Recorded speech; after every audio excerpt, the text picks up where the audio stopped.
আসসালামু আলাইকুম রহমতুল্লাহ। আলহামদুলিল্লাহ।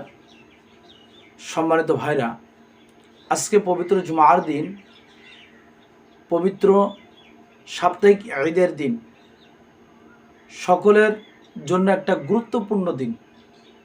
যেদিনে আল্লাহ তাআলা দোয়া কবুল করেন, যেদিনে আল্লাহ তাআলা কবরবাসী ও দুনিয়ার মানুষ, জীবিত মানুষদের ক্ষমা করে দেন।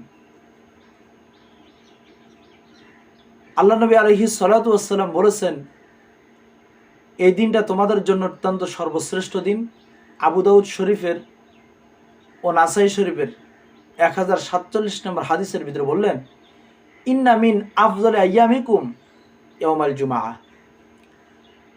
নিশ্চয় জুমার দিন তোমাদের সর্বোত্তম শ্রেষ্ঠ দিন। এই দিনে বিশেষ কিছু গুরুত্বপূর্ণ আমল রয়েছে। তন্মধ্যে 4টা আমলের কথা আমি বলবো। প্রথমত আমল হলো, তোমরা এই দিনে বেশি বেশি নবীজির উপরে দুরূদ পাঠ করবে। জুমার দিনে দুরূদ পাঠ করলে আল্লাহ তাআলার কাছে বিশেষভাবে পৌঁছানো হয়। দ্বিতীয় আমল হলো, এই দিনে তোমরা সূরাতুল কাহাফ তেলাওয়াত করবে। এর ফজিলত হলো, মিস্টার দাজ্জাল থেকে আল্লাহ তাআলা দাজ্জালের ফিতনা থেকে আমাদেরকে হেফাজত করবেন এবং আল্লাহ তাআলা এই জুমা থেকে আরেক জুমা পর্যন্ত আল্লাহ তাআলার পক্ষ থেকে নূর দান করবেন। তৃতীয় আমল হলো, এদিনে বেশি বেশি দোয়া করবে।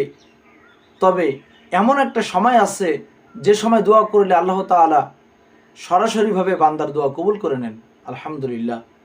আল্লাহ তাআলা আমাদের সবাইকে দোয়া করার তৌফিক দান করুক, আমিন। চতুর্থত, মহান রব্বুল আলামিন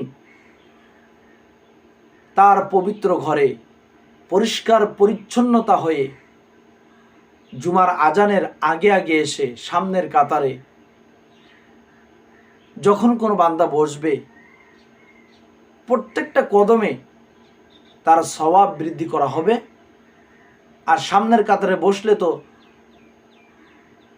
একটা কবুলিয়াত, উট কুরবানি করলে আল্লাহ তাআলার দরবারে যে কবুল হয়ে যায়, সেই কবুলিয়াত, উট কুরবানির সওয়াব আমলনামায় দান করবেন। সম্মানিত উপস্থিতি, এই জুমার দিন আমাদের শুধু আমলের দিন নয়, বরং জীবন পরিবর্তন করার দিন। তো আসুন,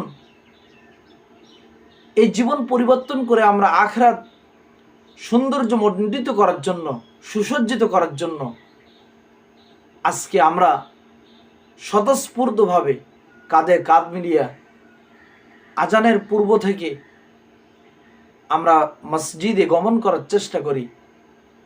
নবীজির হাদিসটা আমরা বাস্তবায়ন করার চেষ্টা করি।